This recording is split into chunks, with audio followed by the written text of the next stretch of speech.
go. All right, Bud Light.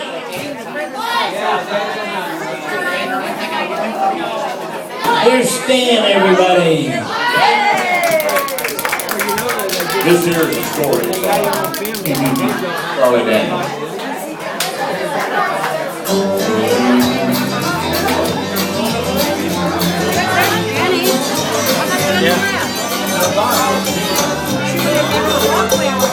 I was taking a trip out to L.A., tooling along in my Chevrolet, poking on a number and digging on the radio. Well, just as I crossed that Mississippi line, I heard that highway starting to whine, and I knew that left rear tire was about to blow. Well, the fare was flat, and I got up tight, because there wasn't no filling station in sight, and I just limped on down the shoulder on the rim. Well, I went as far as I could go, and when I stopped the car in front of this little bar, kind of a redneck-looking joint called the Dewdrop Inn. Well, I stuffed my hair up under my hat, and I told that bartender I'd had it flat, and would he be kind enough to give me change for one. But there was one thing I was sure proud to see. There wasn't a soul in the place but him and me, and he just looked disgusted and pointed towards the telephone. Well, I called up a station down the road a ways, and they said they wasn't very busy today, and they could have someone there in just about 10 minutes or so. They said, you just stay right where you're at, and I didn't bother to tell the dang fool I sure as hell didn't have any place else I could go. So I ordered up a beer and sat down at the car, and some guy walked in and said, hey, who owns this car with a peace sign, the mag wheels, and 4 on the floor? Well, he looked at me, and I damn near died. I decided I'd just better wait outside, so I put $1 on the bar and headed towards the door. Well, just when I thought I'd get out of my skin, these 5 big dudes come strolling in with this one old drunk chick and some fella with green teeth. Well, I was almost to the door when the biggest one said, you tip your hat to this lady, son. And when I did, all that hair fell out underneath. Still painful. Now, the last thing I wanted was to get in a fight in Jackson, Mississippi on a Saturday night, especially since there was 3 of them and only 1 of me.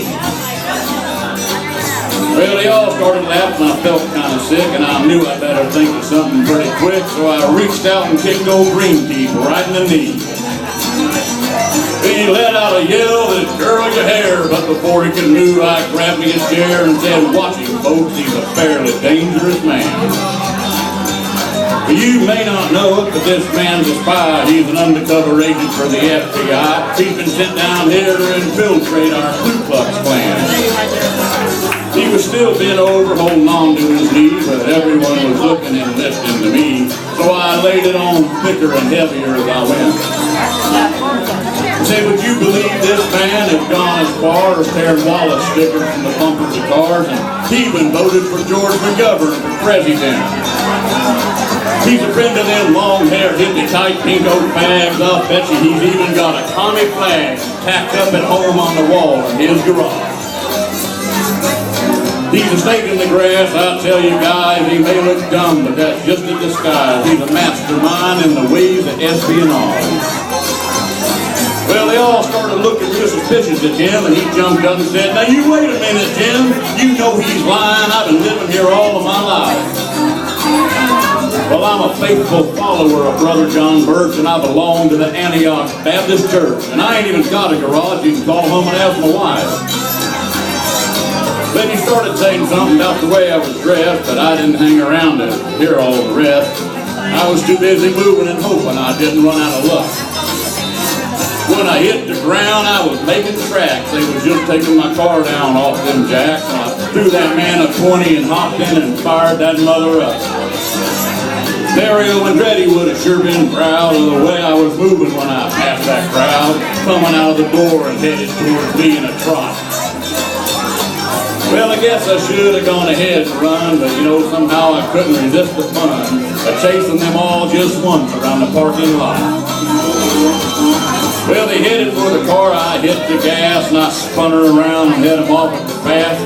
I was slinging gravel and putting a ton of dust in there. Well, I had them out there all Zeppelin in a fletching, like their heads was on fire and their asses was a-catching. But I figured I'd better go ahead and leave before the cops got there. When I hit the road, I was really reeling, had that gravel flying and that rubber squealing, and I didn't slow down until I was almost to Arkansas. Well, next year I think I'm going to reroute my trip. I wonder if anybody would think I'd flip if I went to L.A. by Omaha. Heard of it, true story. Thank you. All right.